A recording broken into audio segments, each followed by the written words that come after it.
اعوذ باللہ من الشیطان الرجیم بسم اللہ الرحمن الرحیم۔ ذکر و سلوک ایک نظر میں دنیا کا ہر انسان پرسکون زندگی گزارنا چاہتا ہے، اسی کے خاطر سب و روز محنت کرتا ہے اور اسی کو زندگی کی کامیابی اور ناکامی کا معیار سمجھتا ہے۔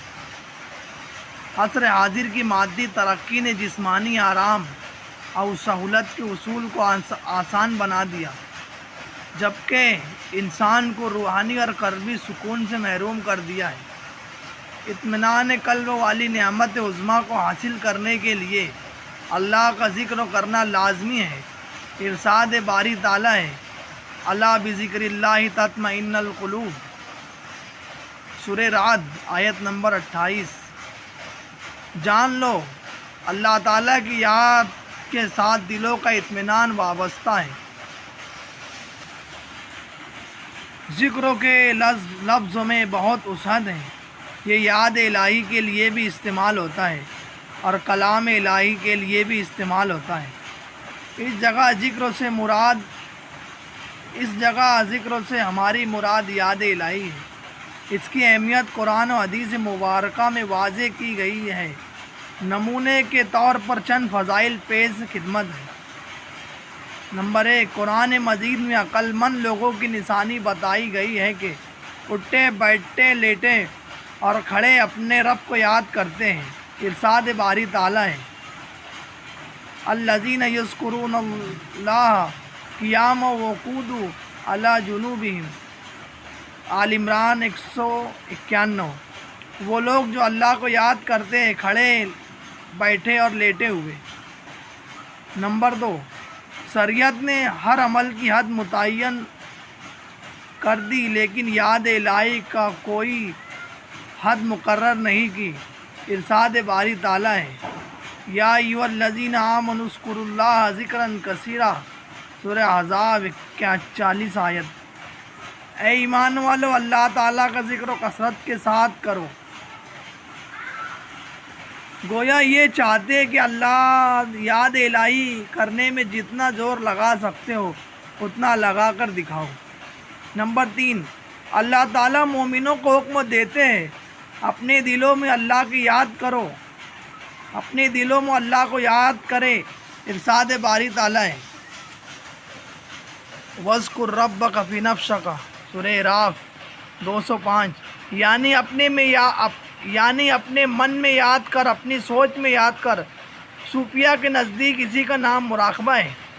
قرآن مجید سے دیے گئے مندرجہ بالا دلائل اسی بات کو واضح کرتے ہیں کہ ہمیں ذکروں کی کثرت کرنی چاہیے۔ احادیث مبارکہ سے اذکار مسنونہ اور سلف صالحین کے تعلیمات سے اذکار مذکورہ بیان کیے جاتے ہیں۔ قارئین کو چاہیے کہ کسی سیکھ کامل سے سیکھ کر ان ذکروں کو کرے تاکہ صحیح نتائج و ثمرات حاصل ہو۔ ذکروں کا ایک معنی یاد الہی ہے، بندہ ہر لمحہ اللہ کی یاد رکھے۔ اسی کو حدیث شریف میں صفت احسان سے تعبیر کیا گیا ہے۔ اس چیز کو سیکھنے کے لیے کسی سیکھ کامل سے بیعت طریقت کی جاتی ہے۔ اس کا اصل مقصد شریعت کے احکام پر چلا کر اللہ کو راضی کرنا۔ یہ ہمارے اکابر دارالعلوم دیوبند رحمۃ اللہ علیہ کا طریقہ رہا ہے۔ دارالعلوم دیوبند میں شروع کے تقریباً 50 سال تک تو یہ معمول رہا، جو طالب علم پڑھ کر فارغ ہوتا تھا اس کو خانقاہ میں اصلاح نفسوں کے لیے بھیجا جاتا تھا۔ بعد میں وقتوں کی قلت کے سبب اپنے علاقے کے مشائخ سے رابطے کا حکم دیا جانے لگا۔ صحابہ کرام رضوان اللہ تعالیٰ علیہم اجمعین نے علم ظاہری و باطنی یعنی علم قال و حال رسول اللہ صلی اللہ علیہ وآلہ وسلم سے سیکھا، اور اس وقت سے امت میں ان علوم کی اشاعت و ترویج جاری و ساری ہے۔ آج کے دور میں علم قال کو فقہ یعنی شریعت کہا جاتا ہے، جو مدارس میں سکھائے جاتے ہیں، اور علم حال کو تصوف یا طریقت نام سے موسوم کیا جاتا ہے، جو خانقاہوں میں سکھایا جاتا ہے۔ یہ دونوں علوم انسان کے ایمانی تکمیل کے لیے ضروری ہے۔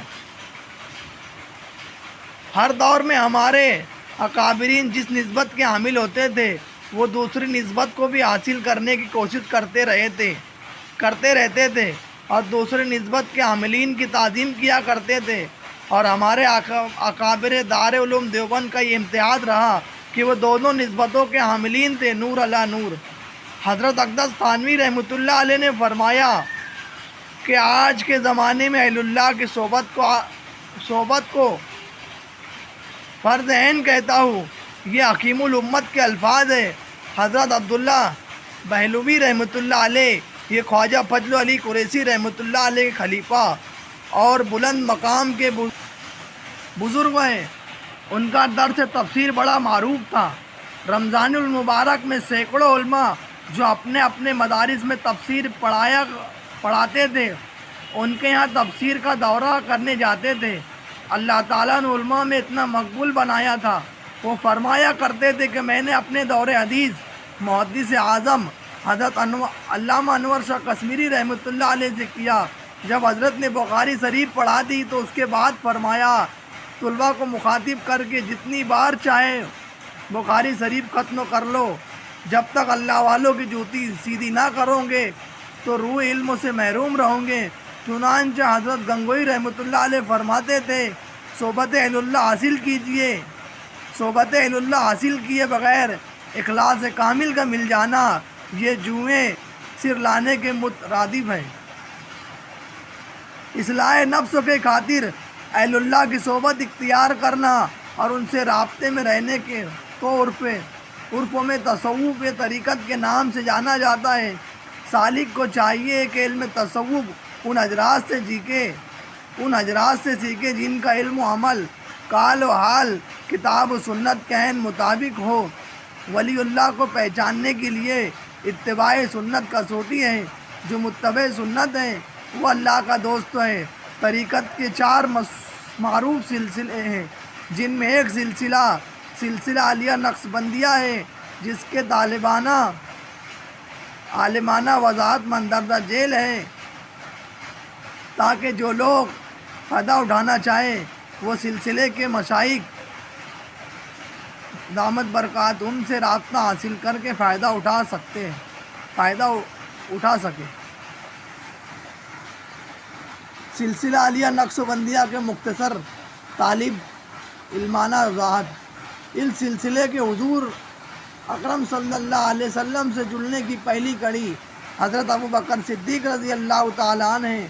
نبی کریم صلی اللہ علیہ وسلم نے سیدنا صدیق اکبر رضی اللہ تعالیٰ عنہ کو خلافت سپرد فرمائی اور باطنی نعمت بھی منتقل فرمائی، جیسا کہ حدیث پاک میں ہے، اللہ نے میرے سینے میں جو کچھ ڈالا میں نے اسے ابوبکر صدیق رضی اللہ تعالیٰ عنہ کے سینے میں ڈالا۔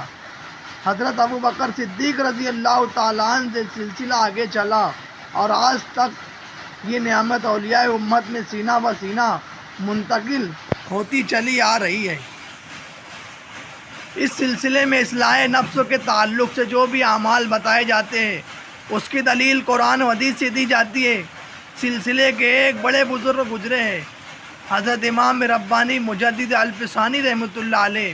وہ فرماتے طریقت کی ہر وہ بات جسے شریعت رد کرے زندگی اور کفر ہے۔